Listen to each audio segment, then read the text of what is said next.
Hello, and welcome to the Roundhouse Roundup, episode 17. I apologize for the long wait since episode 16, but I got cancer. I promised King of Fighters 12 a re-review once the patch is released, and unfortunately due to my illness, I wasn't able to get that to you in a timely fashion. But with the recent tease from Ignition Entertainment that there's going to be some downloadable content, or possibly upcoming King of Fighters 13, here is my re-review. I find it difficult to care about this game anymore.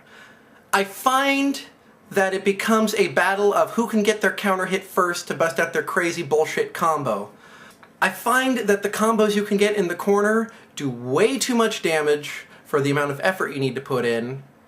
And I find that the online play is still not quite there.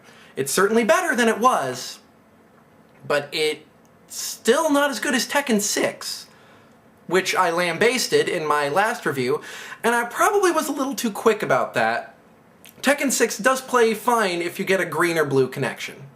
In short, my thoughts about King of Fighters 12 can be summed up by the fact that the game is now available in Japanese bargain bins for about 980 yen, which is 11 of our American dollars. Obviously there's been a deluge of fighting games recently, with more to come, including Tatsunoko vs. Capcom, Super Street Fighter 4, Tekken 6 just came out on the PSP, and there could be many more coming down the horizon from Capcom and other publishers. Recently, in the Capcom forums, someone asked what the chances were for a port for Capcom vs. SNK 2 to come to PlayStation Network and Xbox Live Arcade. Capcom's own Seth Killian, whom you can find in Angry Rivet Gaming Episode 4, said that there were too many factors to allow the game to be published. One, that they'd saturated the market pretty decently and wanted to be careful about how many fighting games they published per year.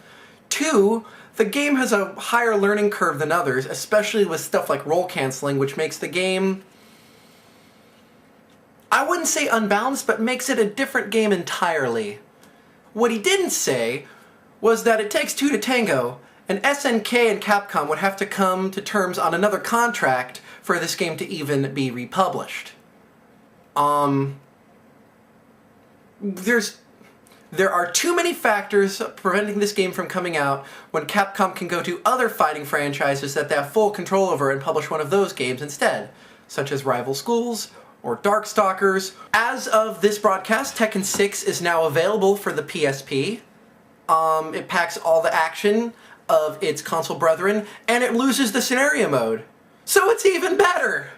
Now, the PSP version doesn't have online play, but the PlayStation 3 and Xbox 360 versions certainly do.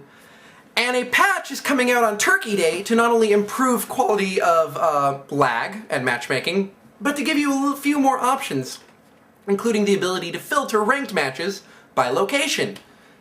Woo! I actually am really happy about that.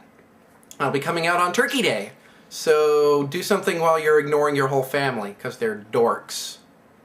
And lastly, Super Street Fighter 4 is everywhere. Seth Killian has been on every single video game show that exists to talk about Street Fighter 4's upcoming sequel, Super Street Fighter 4.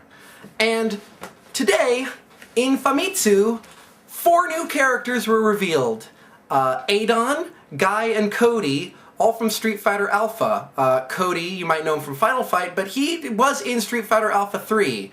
And he is in his prison outfit, and presumably he'll be able to wield the knife. How that's going to work, if it's going to be similar to Alpha 3, where the knife was in the center of the screen and you just picked it up, or whether he pulls it out with a command, we don't know. We still don't know a whole lot about Super Street Fighter 4, although the online and offline modes were revealed. Real excited about the replay mode.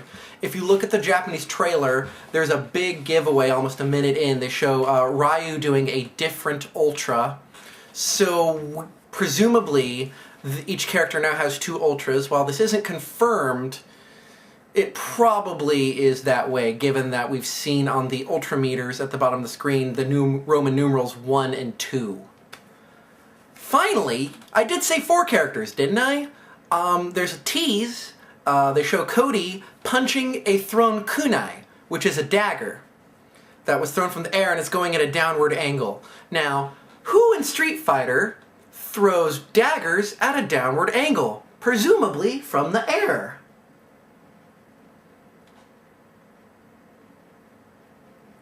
Yep, that's right. Ibuki is going to be in Super Street Fighter 4. With that news, stay tuned for all the news that I give you fresh off the platter, reviews, previews, and other... Hold on, wait for it, wait for it. Hold on, wait for it. Wait for it.